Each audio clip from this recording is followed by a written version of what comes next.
TV news కు స్వాగతం. ముఖ్యాంశాలు. ఏడాదిలో 1,00,000 మంది మహిళా పారిశ్రామికవేత్తలను తయారు చేస్తామన్న చంద్రబాబు. ఈ వ్యాపారి పోర్టల్ ప్రారంభం, పలు సంస్థలతో ఎంఓయూలు. వెలిగొండ ప్రాజెక్టు పూర్తి చేస్తామన్న చంద్రబాబు. ప్రకాశం జిల్లాను సస్యశ్యామలం చేస్తామని వెల్లడి. మార్కాపురం జిల్లా ఏర్పాటుకు హామీ. వచ్చే వారంలో అమరావతి నిర్మాణ పనులు పునః ప్రారంభం. 40,000 కోట్లతో పిలిచిన టెండర్లు తెరిచామని మంత్రి నారాయణ ప్రకటన. తెలంగాణలో ఇందిరా మహిళా శక్తి మిషన్ ఆవిష్కరణ. డ్వాక్రా సంఘాల సౌర విద్యుత్ ప్రాజెక్టుల శంకుస్థాపన. ఆర్టీసీలో అద్దె బస్సులు ప్రారంభం. మహిళల ఆర్థికాభివృద్ధితోనే $1 ట్రిలియన్ తెలంగాణ సాధ్యమన్న రేవంత్. డ్వాక్రా సంఘాలు చేసే వ్యాపారాల్లో పన్ను మినహాయింపునకు హామీ. చాకలి ఐలమ్మ వర్సిటీలో నూతన భవనాలకు శంకుస్థాపన. తెలంగాణ విద్యార్థినులు ప్రపంచ స్థాయిలో పోటీ పడాలని సీఎం రేవంత్ రెడ్డి ఆకాంక్ష. ప్రపంచంలో అత్యంత సంపన్నుడిని తానేనన్న ప్రధాని. కోట్ల మంది తల్లులు, అక్కా చెల్లెళ్ల ఆశీర్వాదమే కారణమని స్పష్టీకరణ.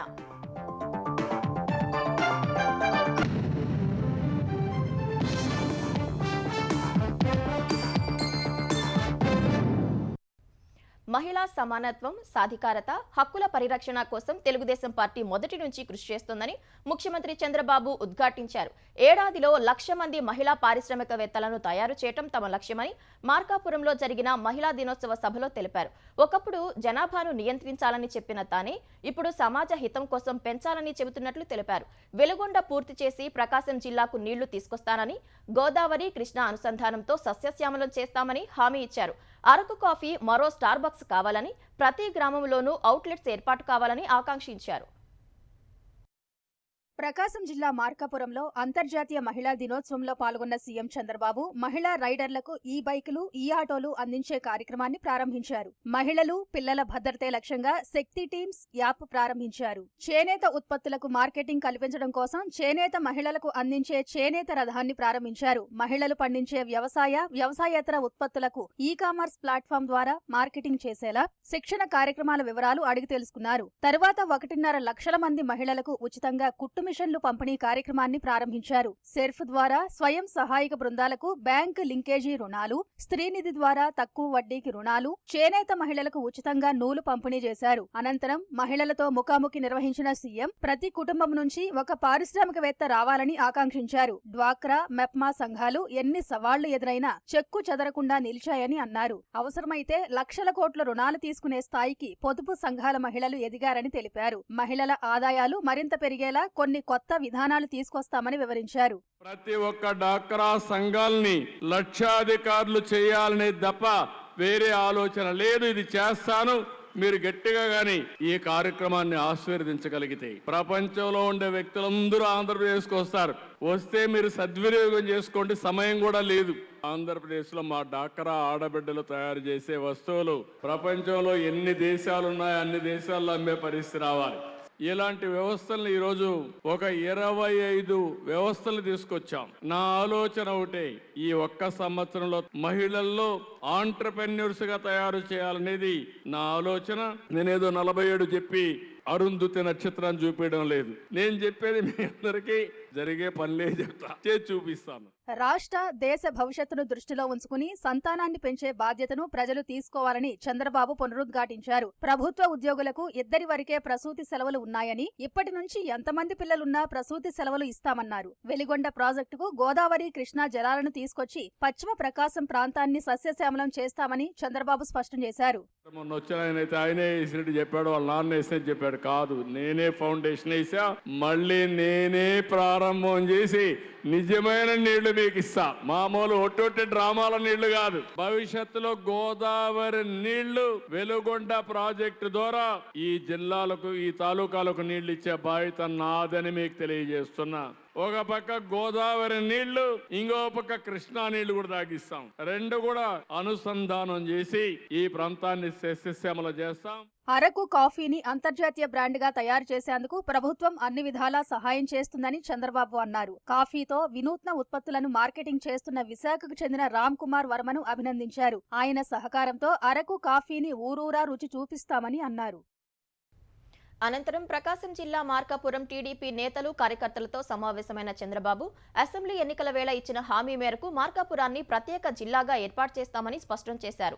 ఉక్కు సంకల్పంతో పనిచేసే టీడీపీ కార్యకర్తల రుణం ఎలా తీర్చుకోవాలనే అంశంపై ఆలోచిస్తున్నట్లు చెప్పారు. టీడీపీ, జనసేన, బీజేపీ కలిసి పనిచేయడం చారిత్రక అవసరమని కార్యకర్తలకు గుర్తు చేశారు. పార్టీ ధ్యేయాలకు అనుగుణంగా పనిచేయకపోతే 1-2 సార్లు హెచ్చరిస్తామని, అప్పటికీ మారకపోతే ఎలా నియంత్రించాలో పార్టీకి తెలుసన్నారు. కార్యకర్తలకు ఇచ్చే 2 ఏళ్ల పదవులను వీలైనంత త్వరగా పూర్తి చేస్తామని చంద్రబాబు హామీ ఇచ్చారు. నాయకులు, కార్యకర్తల పనితీరును ఎప్పటికప్పుడు పర్యవేక్షిస్తున్నట్లు చంద్రబాబు తెలిపారు. తెలుగుదేశం పార్టీ ప్రగాఢ ముద్ర దేశంలో వేయగలిగాం. దాని వెనకాన మీ కష్టాలున్నాయి. మీరు మీ పరిధిలో మీకు అప్పచెప్పిన బాధ్యతలు సమర్థవంతంగా మీరు నిర్వహించండి.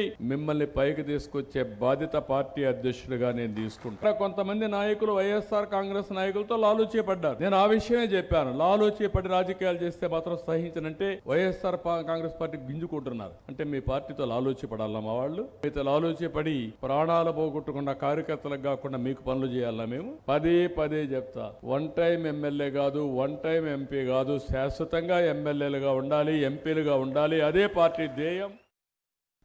మహిళల ఆర్థికాభివృద్ధితోనే $1 ట్రిలియన్ తెలంగాణ ఆర్థిక వ్యవస్థ సాధ్యమవుతుందని ముఖ్యమంత్రి రేవంత్ రెడ్డి ఉద్ఘాటించారు.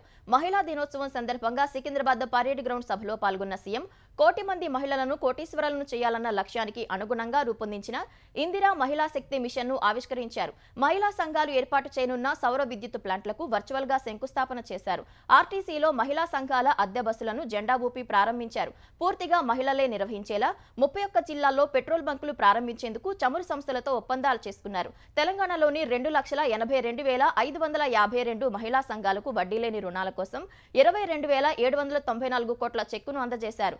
ఏడాది కాలంలో ప్రమాదవశాత్తు మరణించిన 400 మంది మహిళా సంఘాల సభ్యులకు 40 కోట్ల ప్రమాద బీమా చెక్కులను పంపిణీ చేశారు. అనంతరం సభలో మాట్లాడిన సీఎం రేవంత్ రెడ్డి మహిళలను కోటీశ్వరులను చేసే విధంగా తమ ప్రభుత్వం కృషి చేస్తోందని తెలిపారు. ప్రతి మండలంలో డ్వాక్రా సంఘాల ద్వారా రైస్ మిల్లులు పెట్టేందుకు చర్యలు తీసుకుంటామని వివరించారు.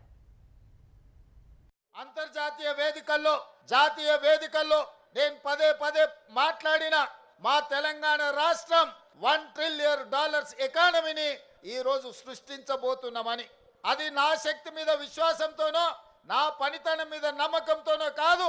నా నమ్మకం మా ఆడబిడ్డలు 1 కోటి మంది ఆడబిడ్డలను కోటీశ్వరులను చేసిన రోజు తెలంగాణ రాష్ట్రం యొక్క ఆర్థిక వ్యవస్థ $1 ట్రిలియన్ ఎకానమీని చేరడం అనేది పెద్ద సమస్య కాదని మాట్లాడదలుచుకున్నా. ఈ రోజు ఇస్తున్న బస్సులు ఆషామాషి బస్సులు కాదు, ఎలక్ట్రిక్ బస్సులు. రాబోయే రోజుల్లో 1000 ఎలక్ట్రిక్ బస్సులకు యజమానులు మా ఆడబిడ్డలు కాబోతున్నారు. రాబోయే రోజుల్లో మీరు ఉత్పత్తి చేసే అమ్మే వస్తువులకు ఏవైనా పన్నులు ఉంటే ఆ పన్నుల నుంచి కూడా మీకు మినహాయింపుని ఇవ్వడానికి, ప్రతి రూపాయి మీకు వచ్చే విధంగా మీరు మెటీరియల్ కొనుక్కోవాలి అంటే ఆ మెటీరియల్కి అవసరమైన లోన్లను కూడా బైబ్యాక్ గ్యారంటీ ఇచ్చే విధంగా తీర్చిదిద్దుతాం. ఇదే సమయంలో ప్రతిపక్షాలపై తీవ్ర విమర్శలు గుప్పించిన రేవంత్ రెడ్డి ఎండకు పంటలు ఎండినా తనను తిడుతున్నారని ఆక్షేపించారు. చిన్న ప్రమాదం జరిగినా తననే లక్ష్యం చేసుకుని బీఆర్ఎస్ నాయకులు తిడుతున్నారని మండిపడ్డారు. ఇలా పైశాచిక ఆనందం పొందేవారు బాగుపడినట్లు చరిత్రలో ఎక్కడా లేదని స్పష్టం చేశారు. ఇవాళ బీఆర్ఎస్ వాళ్ళు ఏడుస్తున్నారు. ఏందే వాళ్ళ ఆలోచన? తన్నెలు కూలితే రేవంత్ రెడ్డిని తిట్టొచ్చు, రోడ్డు మీద ప్రమాదం అయితే రేవంత్ రెడ్డిని తిట్టొచ్చు, ఎండకు పంటలు ఎండిపోతే రేవంత్ రెడ్డిని తిట్టొచ్చు. నన్ను తిట్టడం కోసం మీ పైశాచిక ఆనందం మంచిదా అని బీఆర్ఎస్ వాళ్ళు నేను అడుగుతున్నా. మీ పైశాచిక ఆనందం తెలంగాణ రాష్ట్రానికి మంచిది కాదు. పైశాచిక ఆనందం పొందినోడు ఎవడు, బాగుపడ్డోడు ఎప్పుడు చరిత్రలో చూడలే. అంతర్జాతీయ వర్సిటీలతో ఐలమ్మ వర్సిటీ విద్యార్థినులు పోటీ పడాలని ముఖ్యమంత్రి రేవంత్ రెడ్డి ఆకాంక్షించారు. హైదరాబాద్ కోటిలోని చాకలి ఐలమ్మ మహిళా వర్సిటీలో 550 కోట్ల రూపాయలతో నూతన భవన నిర్మాణాలు, చారిత్రక కట్టడాల పునరుద్ధరణ పనులకు సీఎం శంకుస్థాపన చేశారు. వర్సిటీలో దర్బార్ హాల్ ను సందర్శించిన సీఎం చాకలి ఐలమ్మ చిత్రపటానికి నివాళులర్పించారు. రాబోయే ఎన్నికల్లో మహిళలకు 33% రిజర్వేషన్లు కల్పించే సందర్భం వస్తుందని, అందులో మహిళా వర్సిటీ విద్యార్థుల ప్రాతినిధ్యం ఉండాలన్నారు. రాష్ట్రంలో స్వయం సహాయక సంఘాల వర్గాల మహిళలు అదానీ అంబానీలతో పోటీపడేలా కార్యాచరణ తీసుకుంటున్నట్లు చెప్పారు.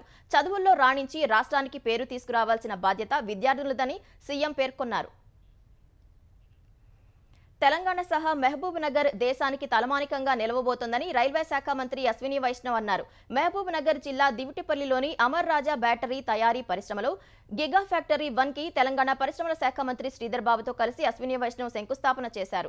దేశంలో తొలిసారి దివిటిపల్లిలో ఏర్పాటు చేస్తున్న గిగా ఫ్యాక్టరీ మహబూబ్ నగర్ తెలంగాణకు తలమానికంగా మారుతుందని విశ్వాసం వ్యక్తం చేశారు. దివిటిపల్లిలో 16 గిగావాట్ల బ్యాటరీ తయారీ, 5 గిగావాట్ల ప్యాకింగ్ యూనిట్ పరిశ్రమ కోసం 9,500 కోట్ల పెట్టుబడి పెడుతున్నట్లు శ్రీధర్ బాబు చెప్పారు. తద్వారా దివిటిపల్లిలో 4,500 మందికి ప్రత్యక్షంగా, 10,000 మందికి పరోక్షంగా ఉపాధి లభిస్తుందన్నారు. కేంద్రం సహకారం అందిస్తే మరిన్ని పరిశ్రమలు సహా లక్షలాది మందికి ఉపాధి కల్పనే ధ్యేయంగా పనిచేస్తామని వివరించారు. आज के युग में जैसे स्टील और केमिकल है, वैसे ही बैटरी टेक्नोलॉजी उतनी ही इम्पोर्टेंट है. देश के लिए जरूरत है बैटरी की टेक्नोलॉजी को मास्टर करना, समझना, लेटेस्ट रिसर्च, लेटेस्ट डेवलपमेंट करना. మా లక్ష్యం అంతా కూడా పెట్టుబడులు రావాలి, పరిశ్రమలు రావాలి, పరిశ్రమలకు సంబంధించిన పెట్టుబడులను ఆకర్షణ చేసి మీ అందరికీ ఉద్యోగాలు కల్పించాలనే ఒక ప్రధానమైన లక్ష్యంతోనే ముందుకు నడుస్తామని నేను మీ అందరికీ మనవి చేస్తూ, Telangana electric vehicle and energy storage policies, sir. We are going to come up, especially in terms of energy storage policies and annual. We have already come up with the Telangana Clean and Green Energy Policy of 2024. Congress party రాజకీయం కోసం delimitation పై పనికి మాలిన ఆరోపణలు చేస్తోందని కేంద్ర మంత్రి కిషన్ రెడ్డి ఆగ్రహం వ్యక్తం చేశారు. తెలంగాణలో ఓట్లు జనాభా తగ్గినా డీలిమిటేషన్ లో ఒక్క ఎంపీ సీటు తగ్గదని స్పష్టం చేశారు. సీఎం రేవంత్ రెడ్డి అధికారంలోకి రాకముందు లిఖితపూర్వక హామీలు ఇచ్చారని గుర్తు చేసిన కిషన్ రెడ్డి అధికారంలోకి వచ్చాక ఆ హామీలను విస్మరించారని మండిపడ్డారు. కాజీపేట కోచ్ ఫ్యాక్టరీలో వచ్చే ఏడాది ఉత్పత్తి ప్రారంభమవుతుందని చెప్పారు. కోచ్ ఫ్యాక్టరీ నిర్మాణంపై ఆరోపణలు చేస్తున్న కాంగ్రెస్ నేతలు వరంగల్ వెళ్లి చూసి రావాలని సూచించారు. తెలంగాణలో ఇప్పటి వరకు కేంద్ర ప్రభుత్వ ఆధ్వర్యంలో 10 జాతీయ రహదారులు పూర్తి చేశామన్న కిషన్ రెడ్డి వాటి ప్రారంభోత్సవానికి కేంద్ర మంత్రి నితిన్ గడ్కరీ రానున్నారని తెలిపారు. రీజనల్ రింగ్ రోడ్ పై గడ్కరీతో చర్చించినట్లు కిషన్ రెడ్డి తెలిపారు. 6,280 కోట్ల ఖర్చుతో నూతన జాతీయ రహదారులను కేంద్ర ప్రభుత్వము నిర్మించడం జరిగింది. Regional ring road north part ఏదైతే ఉన్నదో దాని విషయంలో కూడా ప్రత్యేకంగా నితిన్ గడ్కరీ గారితో ఈ సమావేశంలో చర్చించడం జరిగింది. ఈ ప్రాజెక్టు వీలైనంత తొందరగా కేంద్ర కేబినెట్ ఆమోదం పొందాలని చెప్తే వెంటనే దానికి సంబంధించినటువంటి మంత్రివర్గ అధికారులకు నా ముందే సమావేశంలో చెప్పారు. ఫైనాన్స్ కు సంబంధించి ట్రైపార్టీ అగ్రిమెంట్ కూడా జరగాలని కూడా కోరాను. కొన్ని ప్రాజెక్టులు ల్యాండ్ అక్విజిషన్ రాష్ట్ర ప్రభుత్వం నుంచి చేయాల్సి ఉంది, కొన్ని ఎన్వైరన్మెంటల్ క్లియరెన్స్ చేయాల్సి ఉంది. అవి కూడా నేను మీ ద్వారా గౌరవ ముఖ్యమంత్రి గారు కూడా రాస్తాను. కోట్లాది మంది మాతృమూర్తులు అక్కా చెల్లెళ్ల ఆశీర్వాదాలు ఉన్న తాను ప్రపంచంలోనే అత్యంత ధనవంతుడిని అని ప్రధాని నరేంద్ర మోదీ అన్నారు. అందుకే తమ ప్రభుత్వం మహిళలకు గౌరవం, సౌకర్యాలు కల్పించేందుకు అత్యంత ప్రాధాన్యం ఇస్తోందని చెప్పారు. 10 ఏళ్ల ఎన్డీఏ పాలనలో మహిళల భద్రతకు అత్యంత ప్రాధాన్యం ఇచ్చినట్లు తెలిపారు. అత్యాచారం వంటి ఘోరమైన నేరాలకు పాల్పడిన వారికి ఉరిశిక్ష విధించేందుకు వీలుగా చట్ట సవరణ చేసినట్లు వివరించారు. గుజరాత్ పర్యటనలో ఉన్న ప్రధాని అంతర్జాతీయ మహిళా దినోత్సవం సందర్భంగా నవసారి జిల్లా వన్సీబోర్సి గ్రామంలో లఖ్పతి దీదీ పథకం లబ్ధిదారులతో మాట్లాడారు. 2.5 లక్షల మంది మహిళలు సభ్యులుగా ఉన్న 25,000 స్వయం సహాయక బృందాలకు 450 కోట్ల ఆర్థిక సాయం అందజేశారు. మహిళల సారథ్యంలో భారత్ అభివృద్ధి పథంలో సాగుతున్నట్లు ప్రధాని మోదీ తెలిపారు. రాజకీయాలు, క్రీడలు, కోర్టులు, పోలీసు శాఖ సహా అనేక రంగాల్లో మహిళల భాగస్వామ్యం పెరుగుతోందన్న మోదీ 2014 తర్వాతే కేంద్ర కేబినెట్లో ఎక్కువ మంది మహిళలు మంత్రులైనట్లు చెప్పారు. పార్లమెంటు, జిల్లా కోర్టుల్లో మహిళల ప్రాతినిధ్యం పెరిగిందన్నారు. రాజధాని అమరావతి నిర్మాణ పనులు వచ్చే వారంలో ప్రారంభించబోతున్నామని పురపాలక శాఖ మంత్రి నారాయణ తెలిపారు. రాజధాని నిర్మాణ పనులకు 40,000 కోట్ల రూపాయలతో పిలిచిన టెండర్లు తెరిచినట్లు కాకినాడలో జరిగిన మహిళా దినోత్సవానికి హాజరైన నారాయణ వెల్లడించారు. 2-3 రోజుల్లో కాంట్రాక్ట్ సంస్థలకు లెటర్ ఆఫ్ అగ్రిమెంట్లు కూడా జారీ చేస్తామన్నారు. ఇప్పటి వరకు ఎమ్మెల్సీ ఎన్నికల కోడ్ కారణంగా పనులు చేపట్టలేకపోయామని మంత్రి వివరించారు. 2014-19 మధ్య ఖరారు చేసిన డిజైన్ ప్రకారమే రాజధానిలో నిర్మాణాలు ఉంటాయన్న నారాయణ న్యాయపరమైన సమస్యలు రాకుండా ముందుకెళ్లడానికే 7.5 నెలలు పట్టిందన్నారు. అమరావతిలో 4,000 ఎకరాల మిగులు భూమి ఉందన్న మంత్రి మౌలిక వస్తువుల కల్పన పూర్తయితే భూముల ధరలు పెరుగుతాయన్నారు. భూములు అమ్మి మాత్రమే రాజధాని నిర్మాణం చేస్తామన్న నారాయణ ప్రజల పన్నుల ఆదాయం నుంచి ₹1 కూడా అమరావతికి ఖర్చు పెట్టబోమన్నారు. ఖచ్చితంగా 3 ఏళ్లలో రాజధాని నిర్మాణం పూర్తి చేస్తామని చెప్పారు. ఎలక్షన్ కోడ్ 8వ తేదీ దాకా ఉన్నా వాళ్ళు 4వ తేదీ తీసేశారు. 4వ తేదీ తీయగానే 5వ తేదీ అన్ని ఓపెన్ చేసేసాం. అథారిటీ మీటింగ్ సోమవారం గానీ మంగళవారం గానీ ఉంటుంది. అథారిటీ మీటింగ్ లో పెట్టి ఫైనల్ పర్మిషన్ తీసుకొని వాళ్ళకి లెటర్స్ ఇచ్చి 12 నుంచి 15 మధ్యలో యాక్చువల్ గా అమరావతి రాజధాని పనులన్నీ వేగవంతం అవుతాయి. 3 సంవత్సరాల్లో పూర్తి చేస్తాం. ఆంధ్రప్రదేశ్లో పౌర సేవలు పథకాలు అందుకునేందుకు ప్రతి పౌరుడు హౌస్ హోల్డ్ డేటాబేస్లో వివరాలు నమోదు చేయించుకోవాలని ఏపీ సర్కార్ ప్రజలకు సూచించింది. పౌర సేవలు ప్రభుత్వ పథకాలు అందించేందుకు వీలుగా అన్ని ప్రభుత్వ శాఖలు పౌరుల వివరాలను హౌస్ హోల్డ్ డేటాబేస్లో నమోదు చేసేందుకు చర్యలు చేపట్టాలని ప్రభుత్వ శాఖలను ఆదేశించింది. అన్ని శాఖలు ఈ డేటాబేస్ వివరాలను అనుసంధానం చేయాలని సూచించింది. పౌర సేవా దరఖాస్తుల పరిశీలన, ప్రభుత్వ పథకాలు, ఇతర లబ్ధి అందించే ముందు ఆర్టీజీఎస్, గ్రామ వార్డు సచివాలయ విభాగం వద్ద ఉన్న హౌస్ హోల్డ్ డేటాబేస్తో సరిపోల్చుకోవాలని తెలిపింది. డిజిటల్ పర్సనల్ డేటా ప్రొటెక్షన్ చట్టం 2023 ప్రకారం హౌస్ హోల్డ్ డేటాలోని పౌరుల వివరాలు పూర్తి గోప్యంగా ఉంటాయని స్పష్టం చేసింది.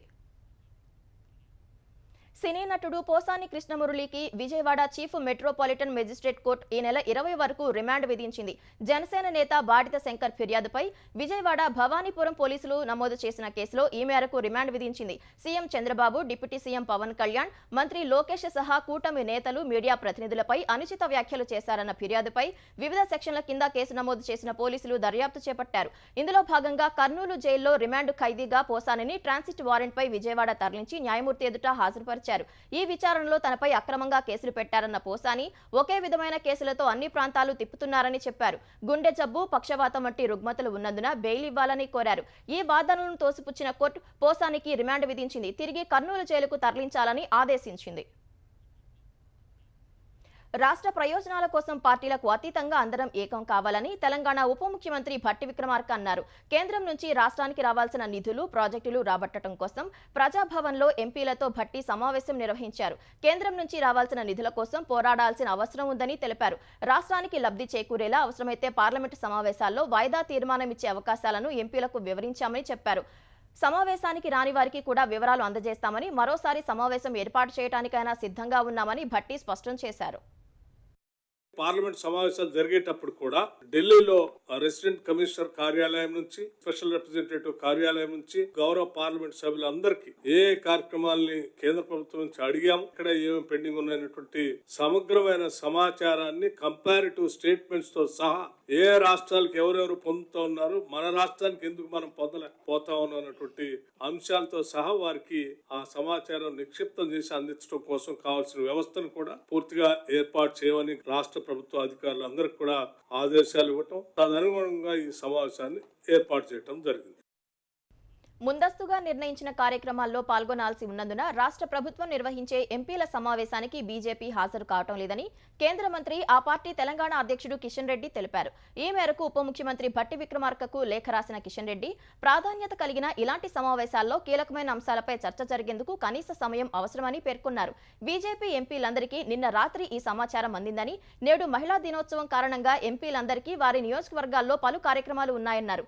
భవిష్యత్తులో ఎప్పుడైనా ఇలాంటి సమావేశాలు నిర్వహించాలని భావిస్తే ముందుగానే తెలియజేయాలని సూచించారు. ప్రధాని నరేంద్ర మోదీ నేతృత్వంలోని కేంద్ర ప్రభుత్వం గత 10 ఏళ్లలో తెలంగాణ అభివృద్ధికి 10 లక్షల కోట్లు ఖర్చు చేసిందని గుర్తు చేశారు.